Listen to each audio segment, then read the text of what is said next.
We are live. We are back. I like the live stream, but there are options to not live stream. Yes. It's like a to be or not to be, right, Jimmy? Well, it is. I mean, but we've been traveling. Yeah. Well, yeah. So what are you trying to say? Don't try something new until we've mastered The first? No, I the never said before. that. No. Master the thing before you start to try something new. Yeah. Well, we Yeah, have been out of town. that doesn't sound very architecty of us. I mean, we are absolutely into Move fast, all, break things, right? Something like yes, that. yeah, all gas, no brakes. Well, that's what I'm up to. It's learn new software or have to adapt to new tools that Restream throws at us. It's the update. You have to decide, do I want to hit the decline update for right now, like hit the pause on the update, or do 2.0. yeah, I opted for yes, and that's and all my subtitles are gone. nah, it's good. It's all good. So Tech. we're here. The tech is here. Kurt is here. I'm here. We're all back in our humble abodes. So our normal backgrounds. yes, But we did through our social media channels, we did try and keep some information coming out for the AIA conference that we were at, the National Conference on Architecture, which was in DC this year, and taking advantage of experimental technologies and things like that.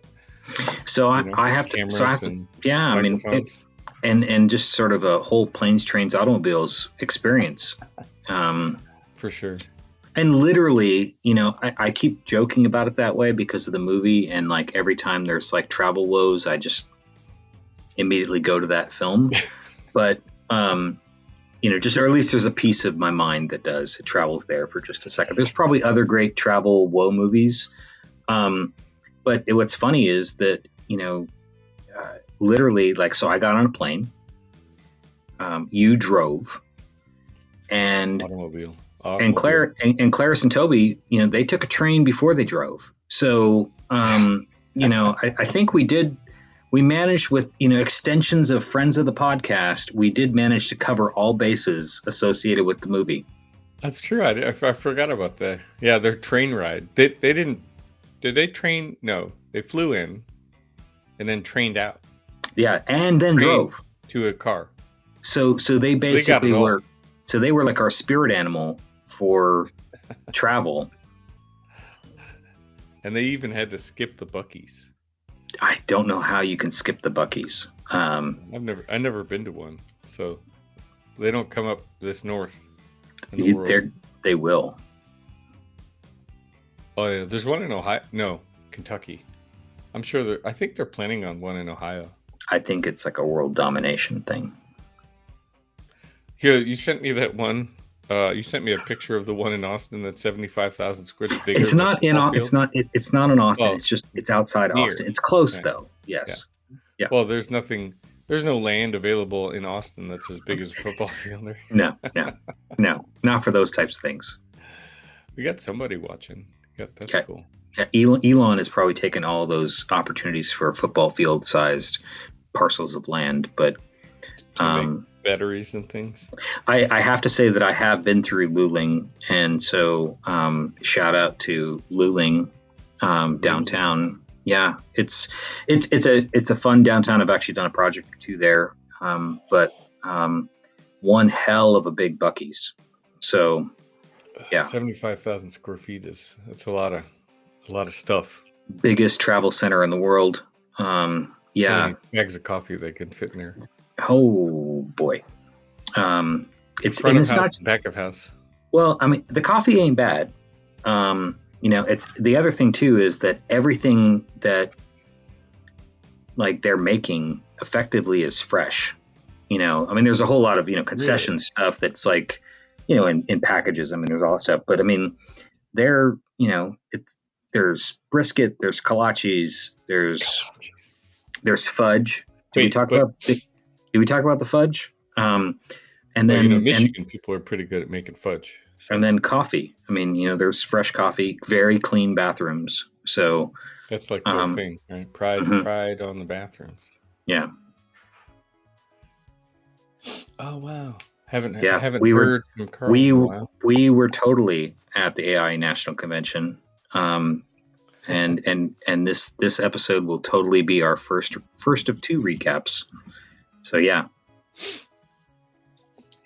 and this is not even the episode. This is just the warm up. This is the warm up. This is the green room. This is where the outtakes come.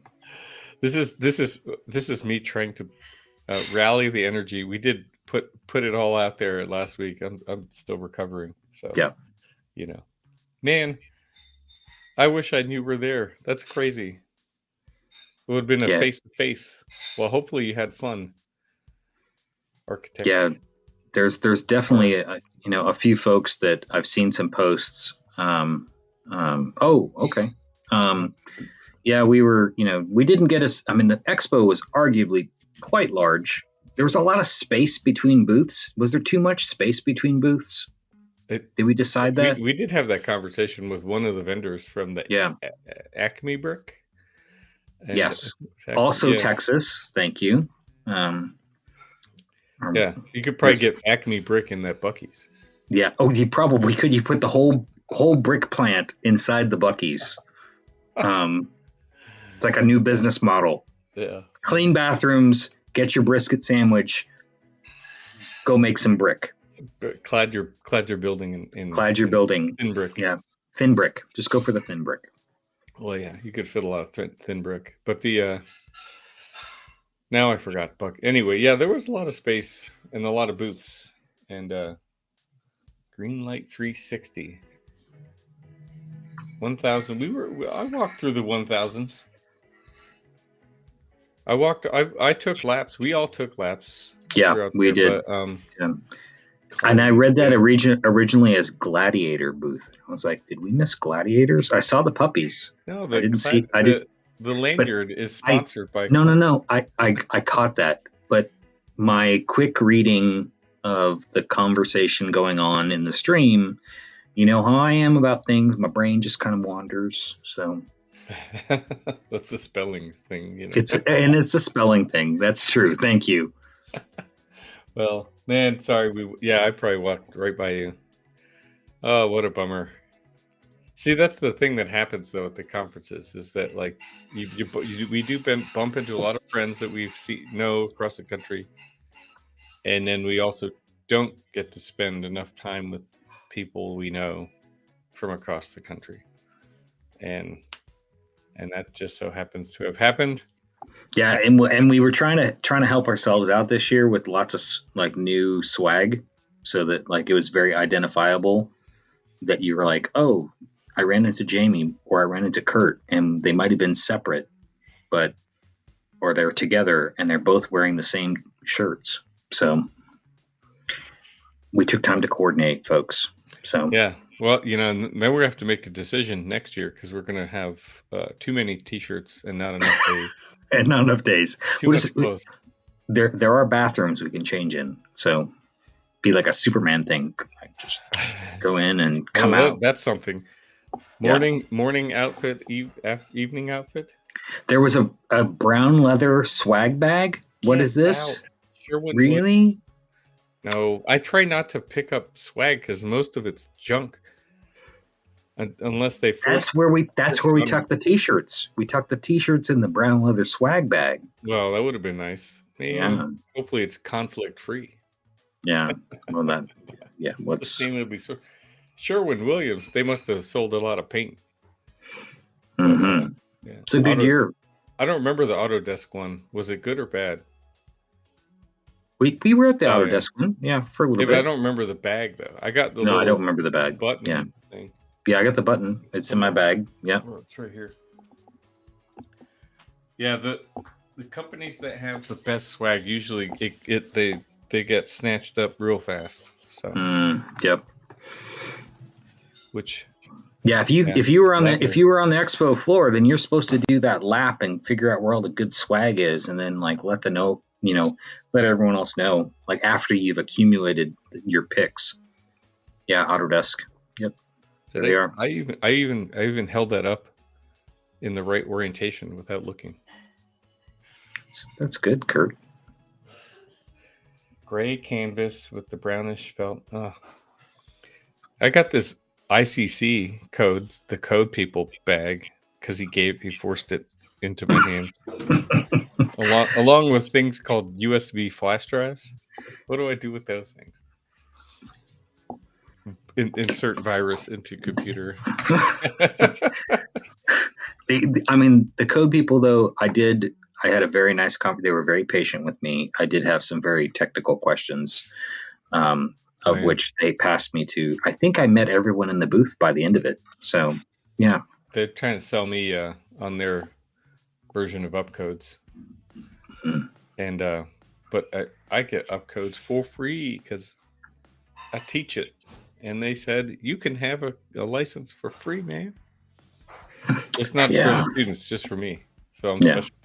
You're special. Anyway, I want to be conscious of time, so we should probably.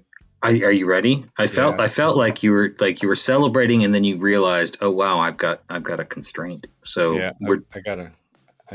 When you get back in town, the significant others need you a little bit more. So I hear things. I hear things cooking in the kitchen. Did you hear that? Oh yeah, totally.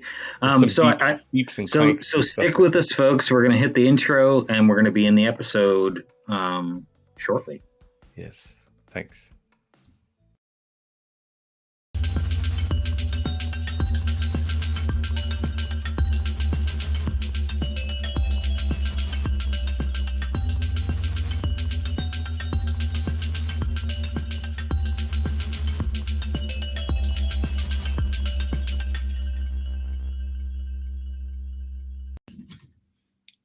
Well, hey, Jamie. Well, welcome. How are you? I'm good. We just did did our green room catch up. Hanging in there. This is episode 155. Had to get the green room shout out in there because some folks don't even know that exists. So it's like a subreddit. We talked about those a lot too. It's a pre-Reddit. Yeah. Is that we can make it a thing? We can make it a thing. We have a friend of the podcast watching along, architect who's and asking about the soccer. So of course, I know, that's why I wanted to bring that up. They know we're on brand. The on brand conversations.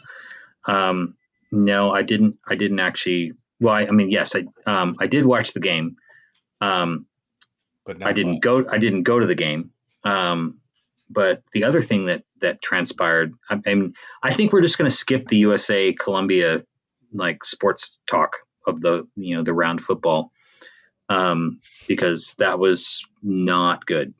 So we're hoping that the game tomorrow against Brazil, oh my God, is going to be better.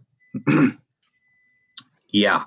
So these tune-ups for Olympic and then World Cup, eventually coming here. We need to do a little bit better. But this is for Kurt here too. This is not just for those listening on the stream. Did you know that there was a friendly in Texas? Maybe the biggest game at my alma mater, Dakota Ring. The football, not the football, not the Aggie football, but the football, the real football, the beautiful game. Yes. Mexico versus Brazil at Kyle Field in a friendly. Holy moly. 85,000 people. Is that the full capacity there? No. Capacity is like 105,000, but still very impressive. Got a little escaping out the back there. So yeah, don't worry. Now that we're in the episode, this is the clip it out part of the show. the edit it down. So, where was I? Well, we're talking about football. Well, I mean, some exciting stuff, but we should save that for a future We can revisit it. chat. We can revisit it. I'm Because just, yeah, I'm not caught up at all, and yeah, yeah. how dare me? Kurt is just like, I am back home. Oh my goodness. Yeah, So and then client work catches on fire. It's all good, right? yeah, yeah. Um, so episode 155. This is we don't have an official title for this one yet. Mm. We're gonna kind of work some stuff out. We use the AI to let to No, generate please don't tell me that's what you're using to create your first draft. no, Um, no. okay. Maybe. Siri, Siri, what do you think this episode should be called? No, man, Siri is not AI. Well, I guess Dude, maybe kind of, but like I guess Apple they've just made some updates. Apple just dropped that they're like fully leaning in on the AI. Yeah. So Well, all those conspiracy theorists with their yarn on the whiteboards in their walls, thinking that their phones were listening to them, they just have to get a whole nother bag of yarn. So that's a lot of yarn. it's a lot of yarn. I'm gonna need more wall space Yeah. for my Yeah. for my. So should I flash some sketches real quick? I think we should. I think we need to get into it. So And we have a few. Sorry, I mean to interrupt you there, but we'll talk a little bit about some of them. Some of them are just there for a tease to the second half of this recap conversation, just because we can't fit it all in one conversation. So Kurt, what's hashtag AIA24 mean? Well, so if you were at the AIA, American Institute of Architects National Conference in Washington, D.C., and wanted to let the world know about it, then you would use the hashtag AIA24. Because as in past years, we used to use the just hashtag A23, A22, I don't know how back we went with that, but unfortunately, there is a company called A24 that has a lot more clout and leverage than architects, and so it would be confusing to you. Anyway, that's probably a non sequitur, deep tangential conversation. But anyway, you and me and a lot of our friends, took pictures, videos, and then tagged a lot of our posts with AI24 to try and coalesce around a common theme for us Capture the architects. moment. Capture the moment. Recap it afterwards. Lots of great summaries. Lots of great ways to see other parts of the event that you weren't able to do because, frankly, 15,000 architects, in Washington D.C. over 4 or 5 days. That's a lot of people, a lot of stuff.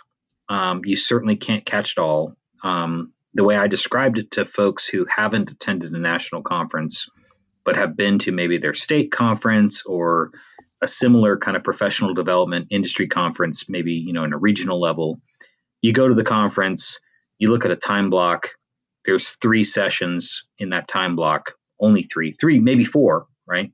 And, 1 or 2 of them look really great or really appropriate for yourself. You go to AIA 24 and it's more like 7 or 8 or 9 sessions in a time block. And, half of them look amazing. And then there's also some tours and the expo floor and, alumni gatherings and a billion other things. Yeah. And there's meetups and there's a billion other things that your attention is being pulled to. So definitely an all gas, no brakes kind of conference. Yeah. Which hope as I think about it, hopefully it doesn't sound as scary to most listeners as you're describing it, but can be a little overwhelming at first. But I would say by now we would call ourselves veterans of an AI conference. I've forgotten now how many total we had a streak of at least 7 in a row, 8, 7 at least, 6, 7, and then COVID. So we broke our streak, and then they've been live again for the past 3 years. And so now, but we didn't go Chicago. Chicago, I think, was kind of a dicey call. Yeah. So many, Well, so many people it, came home with COVID. yeah, they weren't, from a health concern, they was like, maybe not. And Kurt and I did go to Chicago on the last go round. So, Yeah, you so know, 10 years prior, about something yeah. like that. Yeah. So we maybe, maybe made the right call for ourselves. But Yeah, speaking of convention, expo spaces, convention center spaces, that McCormick Center is like even more scary than the DC uh, convention center. It's much. y- I thought it was anyway. DC was a nice size. Yeah, the whole building, right? Where the learning is, where the expo is. It wasn't too complicated to navigate. Again, veteran status helps us figure out the buildings a lot easier than, say, a rookie or a newbie. But anyway, yeah, that's not and the no, key and of the that's not the key. conversation. That's not the key takeaway. No, no, no, no. We're not trying to place any like shade on anyone who's went for the first time or hasn't been yet. I think all in all, absolutely wonderful experience. Even some of the folks that I work with, I've shared with them that I want to get them to these conferences. Just so that they can start to experience it, and and make broaden their network, in the way that they want to. And I think that's the real benefit to these experiences, is that there's things that you do in your job, there's things that you're interested in, and then there's things that you surprise you, that you weren't expecting. And that delight and joy of those kind of moments is pretty great. And to do it amidst kind of your peer community, is pretty special. Yeah, I would agree. And then, over the years, bumping into old friends, fellow committee members that you served on a volunteer committee in the past, you get to bump into them. And actually, one positive anecdote that I can share is that um, our friend Shannon Christensen, principal at Cushing Terrell in well, I think their headquarters is Billings, Montana, where Shannon is, but they have Office and offices. they have Austin presence too. So Wow, yeah. I didn't realize how multi-office they were. But I reached out to Shannon. I had one of my favorite students. What can I say that? One You of the can tell it. favorites. You can have more than one favorite child. It's Yes. So one of, yeah. yes. Uh, but a student that I worked with a little bit and had a good time teaching. She was traveling to, or wanting to spend the summer out in the Mountain West there, and I reached out to Shannon. She was able to place her in the Boise, Idaho office, and hopefully, so I got a chance to thank Shannon. And so, hey, it's the power of the network, right? That's the part I enjoy the most. Plus, it's one of my students that I can help get into the profession and take that first step that we all had to take so many years ago. Well, yeah. I mean, and we both be remiss if we didn't sort of also acknowledge, along those same Young Architect Forum alumni, vibes, is that Shannon was there. That's how we met Shannon. She was doing sort of the same experience that we had. Both myself representing Texas and Kurt, Michigan. We spent a lot of time with our friend Claris in Florida, and so she sort of completed our planes, trains, automobiles travel loop for this AIA 24 experience. But I think that the other part is that from the election standpoint of national officers, there were 3 YAF alumni pursuing national office, which is no small thing. I think that level of service and commitment and decision to do those types of things is definitely a personal one, and professional one for certain, for that matter. But all three of them are really great individuals, and just congratulations to all three. I'm going to kind of leave that one there, if that's okay with you, Kurt, because I think we'll probably come back to it in our part 2 recap. But this is part 1. We're trying to keep it short and tight, and succinct, which we're not good at. That's right. Given that Danielle snuck outside to enjoy the evening. Yeah, we might have a few extra minutes, but So before we get into the full-on recap, the stuff's on the screen. Kurt's curated, as he's ably, really well to do. He's got some ideas for this episode. I'm all in, even though it's going to go fast. But what coffee are we drinking now that we've returned home? Oh yeah, that's question number 1 that we didn't lead with. So I have, just before I left, I picked up a bag of what is called, the flavor is Berry Kiss from Rootless Coffee in Flint, which it's not flavored coffee, they don't do that sort of thing. It's just, but the way they roast it sort of brings out a little bit of a berry flavor, so a fruit flavor and a little tartness. So in the front, and then as the coffee flavor, the sort of darker notes like the chocolatey or hazelnutty, stuff kind of comes in. But similar to Light Bright, I think, was the other special run, which I don't know if I got you any of that one, which disappeared. But I think I've not had either of the ones that he's talking about, folks. But they both haven't gotten Berry Kiss. No, but it's a good one. one. Yeah, that's a good one. So it sounds good. But also, Rootless has a new batch for us because we ran out. So now we have Coffee Sketch Podcast Coffee, second round. Batch 2. Yeah, 2. Excellent. Just as good as the first batch. But anyways, yeah, what about you? So again, I went local as well, and I brought my props. So this is Little City. So a little different than what I've been drinking of late, but decided that I would pick some up after returning home. And it is a guava, strawberry, and kind of a little bit of chocolate. So kind of notes to it. So again, has that sort of citrusy, kind of fruity, first part of the palate, and then, like you were describing, sort of that chocolate kind of, as you're sort of sipping it longer. But yeah, I'm kind of digging it. Haven't had it before, but I do like their stuff. And another, Austin original.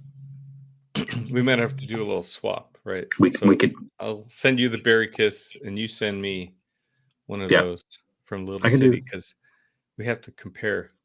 Sounds very similar, which sort of maybe is not too surprising between you and I these days. We may have merged our brains through a neural link of some kind. Start to spend too much proximity together. Yep, exactly.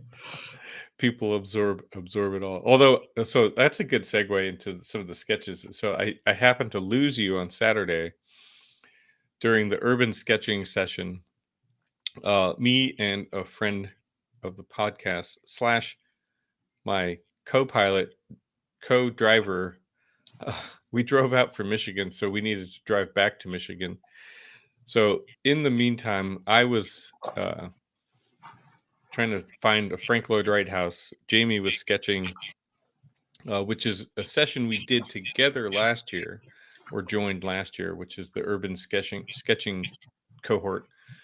And we made the tough decision to sort of divide and conquer. Jamie conquered, I divided. So the first 3 sketches here on the left are from that trip, right? And then the one in the middle, I'll zoom in a little bit, is always the sort of fun summary of the day, because all attendees they do the throwdown, right? You call it the throwdown, and you put all your sketchbooks in the middle, and just kind of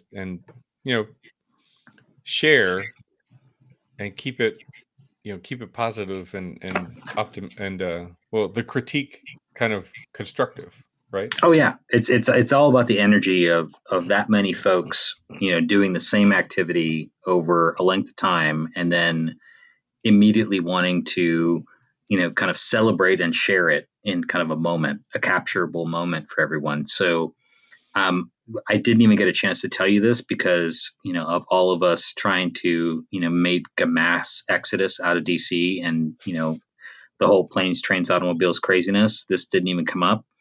But I did the sketching tour, and we were going to do the throwdown at the last site, and it was a Sir Norman Foster building, and we all had done kind of multiple sites in smaller, kind of more nimble groups, and we all kind of collectively grouped back up at the Sir Norman Foster site, kind of a couple multi-story buildings, retail on the bottom, mixed use, and then sort of a plaza space. Well, that plaza space apparently has some really aggressive security guards. And so those security guards did not like groups as large as ours hanging around, talking loudly and excitedly about our sketchbooks. And so when, a lot of oh, this. yeah, oh, yeah. And so there was a lot of hand gestures. Imagine talking to an architect and all of us getting prepared to throw our books down on the pavement and stand in the circle and talk about it. And they were like, y'all have to leave. They're like, I mean, no, and we're like, exit to what? the left. We're like, what? And they're like, no, you have to get out of here. And so shout out to that space. They missed a grand opportunity to, host an impromptu event that cost them nothing. But so we went back over to, a former Carnegie library that's now an Apple store. Oh yeah. And stood on their lawn, and they did not bother us at all. And They were did this. confused though, because they're a digital tech Yes. store, and they're like, "What are these things? What's We're this? about to talk about AI on Monday, and like, what are these What's things? this book thing? Yeah. What are all those pointy objects in your hand?" We will get to that conversation about digital sketching in part 2 of this recap. Yeah. So we'll just leave that one there too. Well, I'll tell you. So I want to squeeze in. So probably about maybe a little before you did this throwdown. So we went. So me and Cormac and Scott, we got in the rental car that we were then going to take back to Michigan. Got to the Pope Leahy house, which is a Frank Lloyd Wright house, designed house it was designed for Pope family, I believe, and then the Leahy family acquired it, and then it now resides on the property of George Washington's daughter's estate, which is called Woodlawn. And so it now has a home that it'll, no one will ever kick them out. But well, I certainly hope not. It was moved twice, which is crazy. You move a house. I mean, one time is crazy. Anyway, the fun part of the anecdote, right, is that so before we even left, Cormac was trying to plan this whole thing out. The website said the Pope Leahy house was closed because of Frank Lloyd Wright's birthday. So Saturday, if anybody was celebrating, Frank Lloyd Wright's, I think it was 157th birthday. So June 8th. So we were first going to just walk around the outside and just kind of. So hold on before you give me the walk around. So do people who celebrate Frank Lloyd Wright's birthday, who are in the know, do they arrive at dinner parties that that other folks are hosting and then move all of their furniture around because they don't feel like it's appropriately in the right spot, and then proceed to proceed to explain to them that as an architect, this is totally more appropriate. Or bring your own furniture, because Or bring your own furniture, yeah, and wear a really large brimmed hat and maybe a cloak. that's So like that's a that's like one of the most ornate Frank Lloyd Wright inside jokes. yeah, But it's great. But yeah, the docent definitely gave us a little bit of that. No, well, actually, the furniture, the the party furniture was outside on the lawn. So, but so here's the deal, right? We walk up and they said, "Oh, are you here for Frank Lloyd Wright's birthday?" And we were like, "No, we thought it was closed." And he said, "Well, we only did that because it's the birthday. Tickets are actually $5 off, and you just go back to the Woodlawn Estate, to the desk over there, buy the ticket, and then come back, and you can go and go inside, get the tour, have a piece of cake, because they had birthday cake. there was cake. You There didn't tell was me there was cake cake and coffee and a gift shop, and coffee too. but it gets even better, right? So we go over to the the main estate, the Woodlawn Estate, and to the ticket shop, and Scott was right about to buy the tickets when Cormac flashed his veterans ID, and not only did he get free entry, but his whole group got free entry. So we didn't even have to pay the discounted rate. And they said, thank you for your service. Head on back down the hill." So then we go back down the hill. We walk into the. So it was one of those sort of things that we thought we were going to just be able to like lurk around and peek at the You building. you And basically were planning to be in the bushes, taking photos of this building and get as close as you could. yep, without getting kicked out, which is probably another thing that architects like to do. Right. And then Cormac got the full experience of like his service, which is important in and of itself, but that it's also associated, which he probably doesn't get as much you know connection to what he does as an architect. Having those two things like link for a moment on Yeah, something like this. So that's excellent. I love that. and they had cake. And there was cake, and Oh, that was a trip. So that part was good, and we had a good time. Unfortunately, you and I weren't able. The master scheme was we were going to try and link up after that, but as architects also want to do, is that if there's another site to see just just nearby, that you squeeze in more than you can actually. Well, and that, so did you guys were on foot, but um there happened to be a pride parade going on that caused a massive traffic jam just to get into DC, and then road closures inside where all of our hotels were, to where I had checked my bag. So we sat in the car for a long time just to get the bag, just to then turn around and leave. Anyway, long story short, we didn't get home till 2 o'clock in the morning to Michigan. So I'm sorry. Apologies, friend, that we didn't, this is my formal apology for not meeting back up with you guys at lunch as I promised, which I hate to break promises. So there's that. it's okay. But we Well, were hoping that when we told you that Pope Leahy story, that you would give me the pass. well, yeah, no, and that group shot also had your buddy Lynn Craig from Clemson University that you were just like enamored with. Oh yeah, he was a Um, fun right over. y- We'll zoom yeah, in kind of over over there here. on the left. Yeah, and then another gentleman who I don't believe was part of the San Francisco crew, but is also apparently affiliated with another university. He's the gentleman in the Crocs. They're kind of in the Oh yeah. center of your photo. Yeah, amazing watercolor architect. and super kind words for everybody.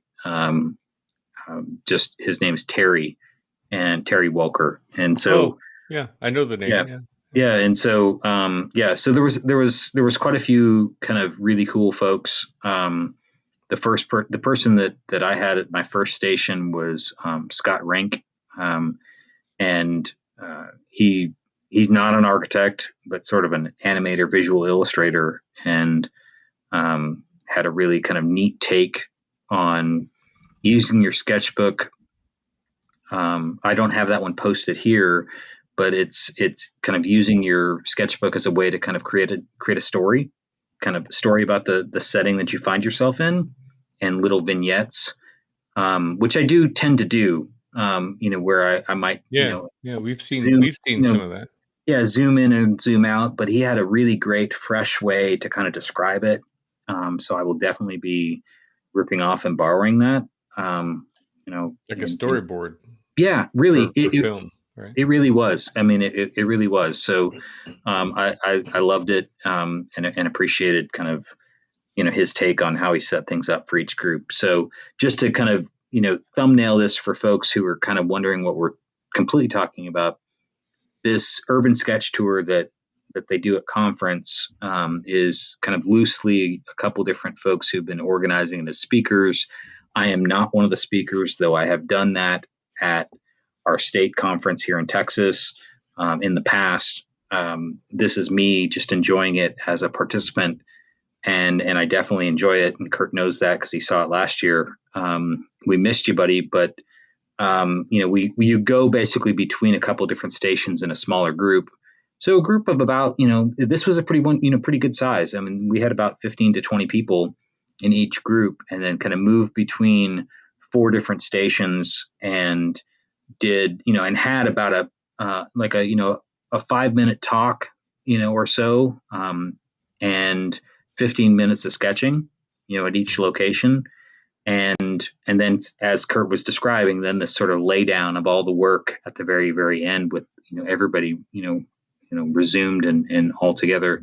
I think Kurt's leaning into the screen trying to find, individual sketchbooks, but yeah, super fun way to explore a city, and take time to kind of, lean into the skills. So loved it. Yeah, one other sort of shout out to a friend in regards to sketching is our buddy Stephen Parker, who was on the podcast not too long ago. He ran his drawn out sketching, which we talked a lot about on his episode of the podcast. He ran his session also. I think it was at the same time as you. Same time, like we were saying. Bummer. Yeah, there. It's funny. I didn't tell Steven. I didn't see Steven. I don't know if you bumped into him or not. I was hoping to. Right at the last, I forget. I think it was Saturday morning, and in the expo floor, you had wandered off, and he crossed. And but I did. 2 minutes, 1 minute. I did bump into a friend from San Antonio.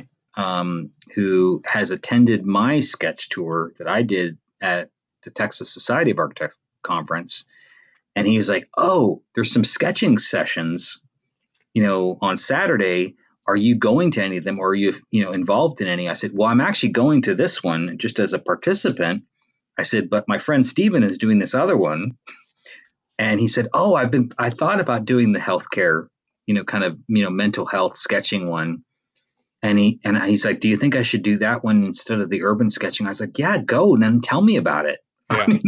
Because we haven't, both of us have wanted to go, but we haven't had the opportunity yet to experience Steven's session.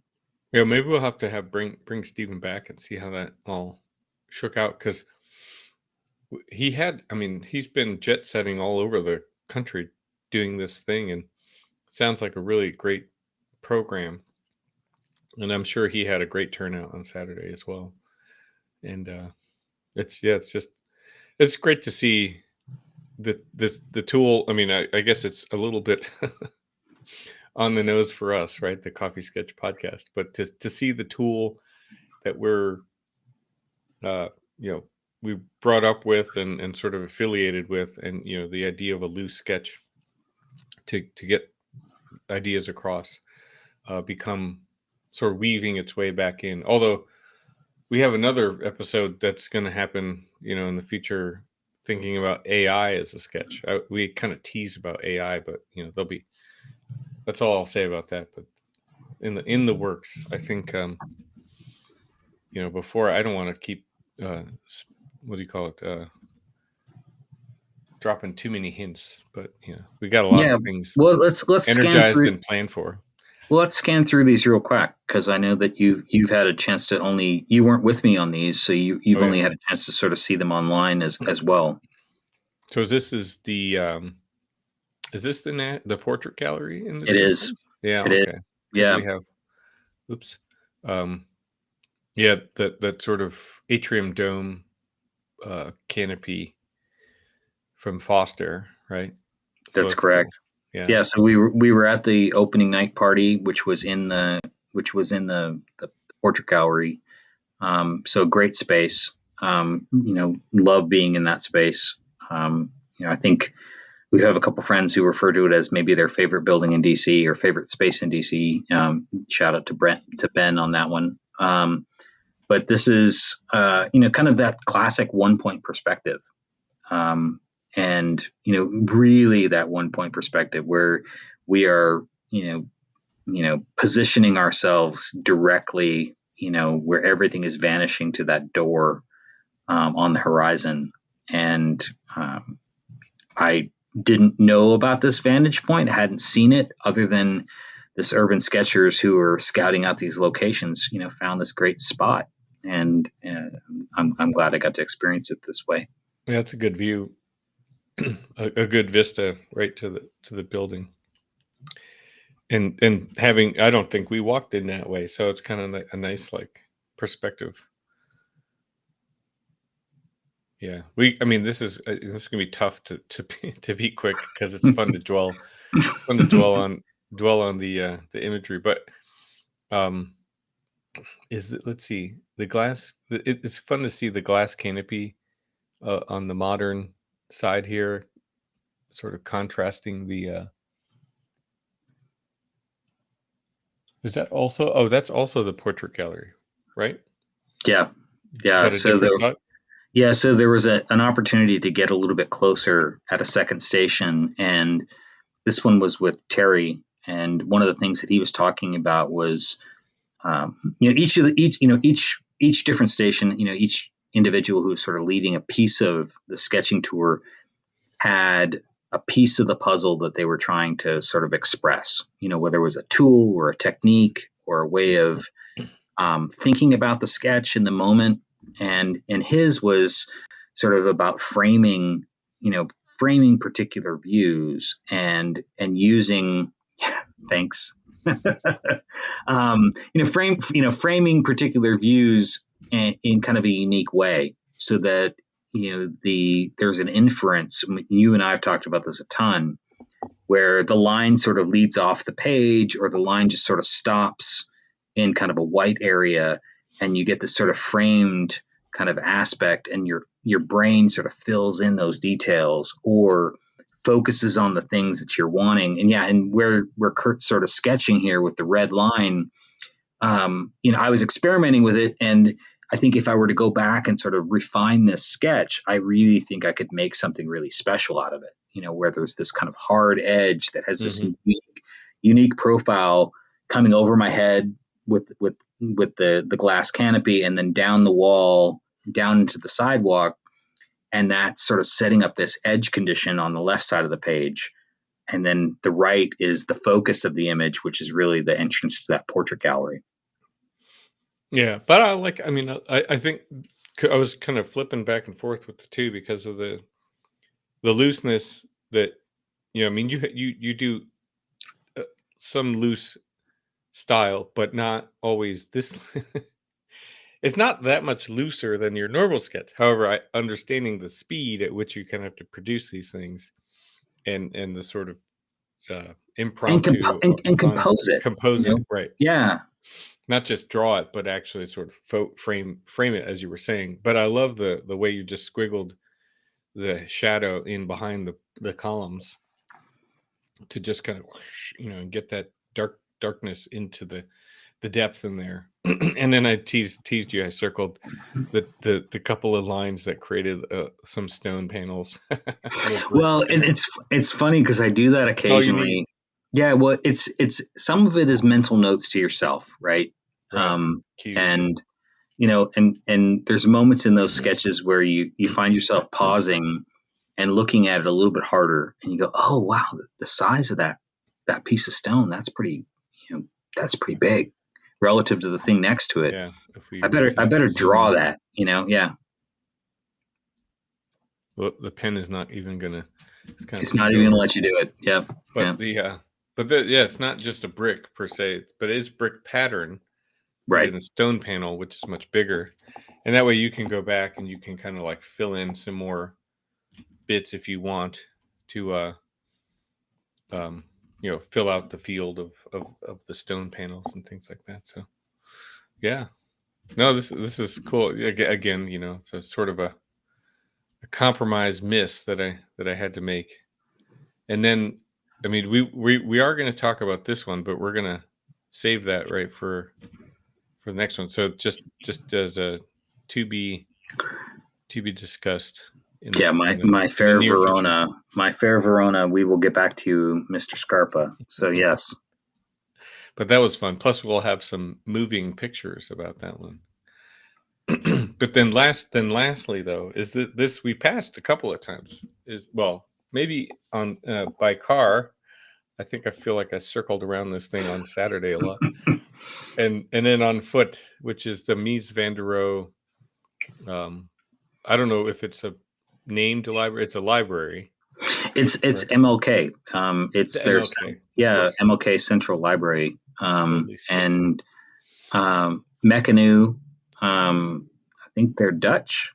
Um, they did a amazing renovation of this building, maybe 15 years ago or so.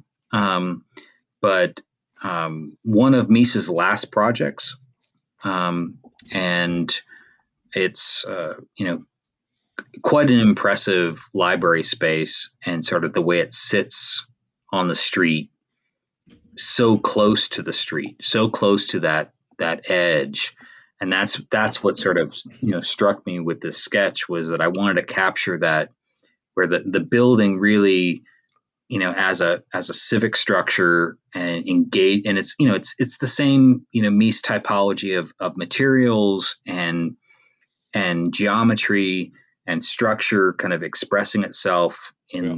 in the overall form of the building, but that transparency of that glass, Yeah. where it, the inside does become the outside, but at the same time, this very rigid geometry finds itself very pushed far to the street, and it doesn't feel imposing.